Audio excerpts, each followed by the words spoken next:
São 7h33 no horário de Brasília. O Bom Dia Produtor está de volta para falar agora sobre o uso de terras no Brasil. Dos mais de 850 milhões de hectares do território brasileiro, mais da metade de floresta intacta. As atividades agropecuárias somam menos de 30%. Para falar sobre este assunto, então, João Pedro Cuti Dias participa desta conversa por aqui. Bom dia, João. O quanto que a atividade agropecuária ainda pode explorar da terra brasileira? Bom dia. Primeiro, o Brasil tem que mostrar para o mundo inteiro que nós protegemos a nossa floresta nativa. Enquanto o europeu não tem 3, 4% de floresta nativa, nós estamos 61%.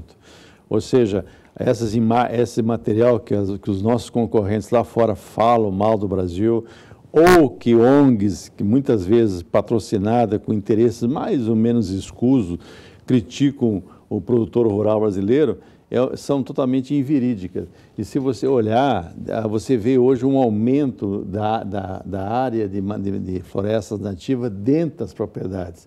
Ou seja, hoje há uma preocupação por parte do senhor e da senhora que estão nos assistindo de proteger nascente, de proteger beira de rio, ou seja, há uma consciência da importância que o setor rural dá ao meio ambiente. E precisa ainda ser feito um marketing em cima disso, né? Porque há esse trabalho intenso aqui dentro, mas como o senhor disse, lá fora os olhos veem outra coisa. Mas o problema do Brasil é que nós estamos sempre na defensiva, né? Ou a questão é a corrupção, os fiscais, é isso e aquilo. Tem outros problemas na frente para então nós tínhamos que estar fazendo um trabalho permanente. Uma vez eu estava na Europa e saiu num jornal inglês uma capa de uma unidade de reprocessamento de plutônio. Se aquela desgraça explodir, fica 10 mil anos sem vida em volta num raio de 50, 100 quilômetros. E no meio do jornal, uma reportagem contra uma rede de supermercados inglesa chamada Tesco, que estaria comprando produtos oriundos do Cerrado brasileiro. Se você olhar o Cerrado, e eu conheço o Cerrado há muito tempo, porque eu convivo no Cerrado, quando você, antes de você ter essa produção agrícola no Cerrado, era uma terra morta, você não tinha muita vida no Cerrado. Hoje não, hoje você vê. Agora estão colhendo milho. Quando você vê a colheitadeira de milho ir na frente, você vê o gavião atrás. O gavião está no topo da cadeia alimentar, ou seja, para existir o gavião tem que ter uma série de outros animais abaixo dele que são alimento dele. Ou seja, você vê milhares de arara, papagaio, etc. Ou seja, o uso consciente dos recursos naturais, você aumenta a vida selvagem. Então, eu acho que hoje o Brasil tem um potencial muito grande para aumentar essa produção, porque nós temos essas áreas de pastagem degradada. A área de pastagem degradada não tem vida, porque não tem alimento, não tem. Então, no momento que você transforma essas áreas e você colocar integração, então, aí você dá uma potencializada no processo e você aumenta muito essa questão de vida na área rural. Hoje, o produtor rural é responsável pela água, pela vida selvagem, pelo emprego e pela capacidade do Brasil de importar os produtos que ele precisa, seja óleo diesel, remédio, smartphone, etc. Por quê? Por causa do sal da balança comercial. Ou seja, você vê soja esse ano, nós estamos falando em quase 30 bilhões de dólares o complexo soja. E é muito dinheiro, ou seja, além da questão ambiental, tem a questão econômica e tem a questão de emprego na cidade. Hoje, a manchete dos jornais de hoje é que aumentou 50% a venda de caminhões do Brasil. É um absurdo, mas aconteceu isso, aumentou 50%. Por quê? Porque o produtor rural está comprando caminhão para escapar dessa maluquice do tabelamento. Uma alternativa para o escoamento então, da produção. E a hora que ele compra caminhão, ele garante um emprego lá em São Bernardo, na terra do presidiário, tudo isso acontece isso. Então, o fato da agropecuária estar presente, ela é o start na economia brasileira.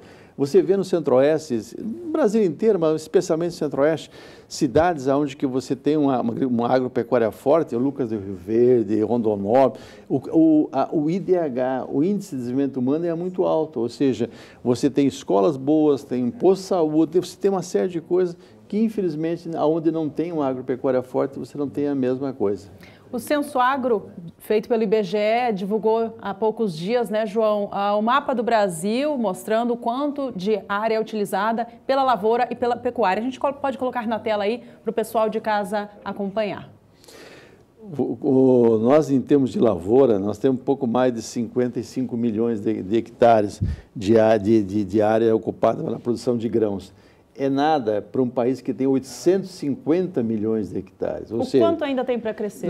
Você pegar só a área de pastagem, que são áreas já antropizadas, já mexidas pelo homem, você tem um potencial de mais de 100 milhões de hectares. Ou seja, mas vai tirar o gado? Não, vai melhorar a produção de gado, inclusive. Se você hoje tem produção nessas áreas de pastagem subutilizadas, 2 arrobas por hectare ano, a hora que você botar a integração, você botar a cultura de grãos e ocupar no período intermediário com pastagem, como está acontecendo muito hoje no Brasil, o que você vai fazer? Não vai produzir 2 arrobas, vai produzir 9. Se você dá uma 9, 10, se você suplementar esse gado, esses animais, vai produzir 20, 25 arrobas por hectare.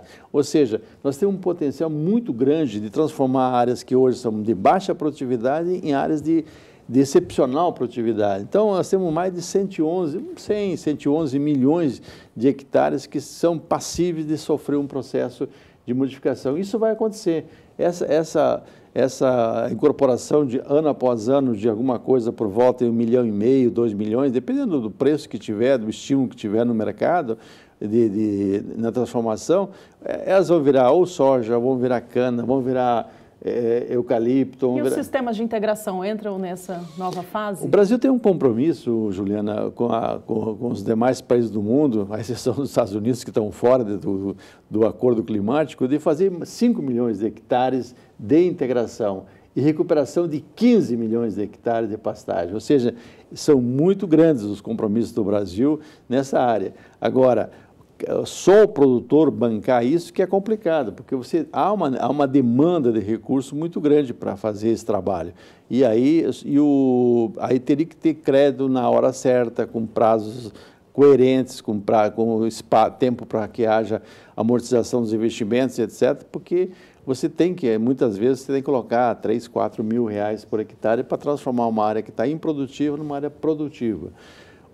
Nesse momento, esse ano também deve aumentar a soja, alguma coisa por volta de 3%, de 2% a 3%, dependendo do andar da carruagem daqui para frente. Mas pelo preço que se vendeu soja, o pessoal está motivado. Então, 3%, nós estamos falando quase 1 milhão de hectares a mais na área de soja, e essa área de soja, ela passa num período intermediário com pastagem, no centro-oeste, especialmente com braquiárias, ou ela coloca milho também na segunda safra. Então, você tem um potencial muito grande. O mundo inteiro olha o Brasil como uma grande alternativa de fornecimento de alimentos, não só para os 208 milhões de brasileiros, mas para o mundo inteiro, ou seja, os caras põem no crédito do Brasil 40% do aumento de consumo de alimentos do mundo, seja de grãos ou de carne, viriam do senhor e da senhora que estão nos assistindo.